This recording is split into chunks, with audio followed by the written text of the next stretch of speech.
Provost Godwinson, Dean Cooten, Dr. Van Dell, thank you for your warm introduction, special guests, distinguished faculty, families, and graduates.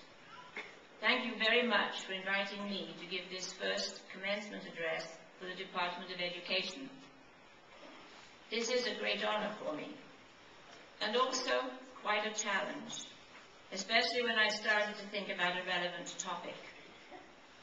I thought that maybe sharing some of my life experiences would be helpful to you as you move into your professional worlds. I chose one theme pertinent to me, and hopefully to you too. Choices in the job market from the 20th to the 21st century, and how to capitalize on them today. In 1960, I thought I had won the lottery when I completed my Froebel teaching certificate in London, England. In those days, it was a golden passport to teaching almost anywhere in the world. However, I needed to define what I expected from a teaching career, and more important, what it could expect from me. Today, you are facing that decision. Providing children with relevant learning experiences fascinated me. This has led me on an educational journey across the world. I graduated when there was a hiring freeze in London. I had done my final student teaching in a beautiful new school in a very dirty, dangerous slum area of the city. Most of the 48 students in my 3rd and 4th grade class had police records. They had already demolished a teacher when I arrived. It was a challenging experience, and I learnt more than I taught. The principal wrote me a great letter of recommendation, and after a grueling interview with the London City school inspectors, I had my first job with those same children, in spite of the hiring freeze. My parents were delighted. Their investment in me was coming to fruition. And that year, the City of London became my classroom, and I was the queen of field trips for those children. 3 years later, I was ready to spread my teaching wings, and I applied to the International School of Geneva, Switzerland. My parents were horrified.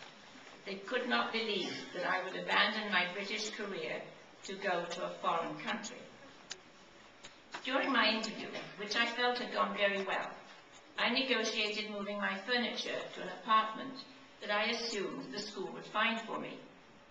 The director just looked at me. "We don't do that for single people," he said. "Then maybe I don't want this job," I replied. End of interview. 6 months later, I received an elegant package containing the plans for a beautiful, brand new apartment on the shores of Lake Geneva. There was no contract, just my new Swiss address. You can imagine what my father had to say. What kind of a job was based on an address written on an apartment brochure? I was excited. Although I didn't know a soul in Switzerland, this was a great opportunity to take my teaching to a different level, working with children from all over the world, using 2 languages. 6 years later, I was invited to New York to become the principal of the junior house of the United Nations International School. Now, why would anyone want to leave the Swiss Alps to go to New York, especially when it meant leaving a wonderful support group of friends and colleagues? Well, I was really fascinated by taking on the role of an administrator in a different international educational environment. I was also able to continue my work on an international teaching learning curriculum. And yes, my furniture went with me. And yes, my father thought I was making another huge mistake. By 1972, I was married and living in California, when I learned that my earlier training and my international teaching experiences meant nothing to the folks in Sacramento. So much for the golden passport. I was back to square one. 14 years after I had graduated in London, I walked out of the UCI Office of Teacher Education, having completed the requirements for a California standard teaching credential. There was no ceremony that I remember. A A few days later, I was offered a full-time job, supervising in the multiple subject credential program. This was a new opportunity for me to work with teachers in training, and it kept me here until I really retired in 2002. These combined experiences, many of them before I was 28 years old, gave me a career that I have cherished. It definitely was not about being hired for a local teaching or research position, but I know this is what many of you are hoping for, and no one needs an advanced degree to know that this is a tough job market. But we have chosen a profession which guarantees a job somewhere because there are students everywhere. I believe that there are 3 C's to success: confidence, communication, and collaboration. In The Sound of Music, Julie Andrews sang, "I have confidence in me," when she was really shaking in her shoes. But she made it using common sense, her talents, and a sense of humor. Be creative in the choice of places that you apply to. In an interview, you should be prepared to communicate your educational philosophy, be it based on Froebel, Montessori, Socrates, Piaget, anybody that you're passionate about. In his book, 3 Cups of Tea, Greg Mortensen did the impossible, setting up schools for girls in remote and dangerous parts of the world. I worked with Greg's father in the foothills of Mount Kilimanjaro in Tanzania, East Africa in the mid-60s, and they are a can-do family.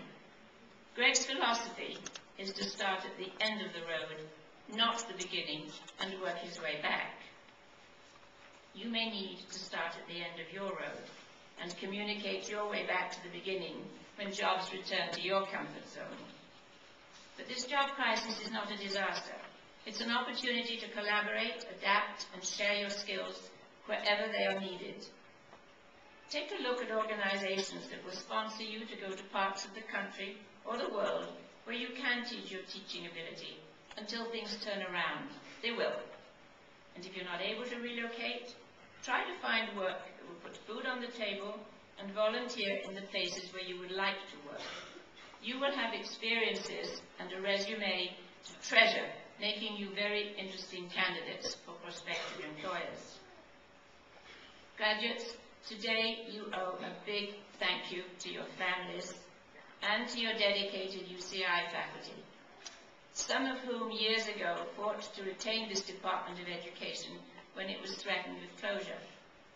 They have been joined by a new generation of the finest professors and researchers, shaping the department into what it is today.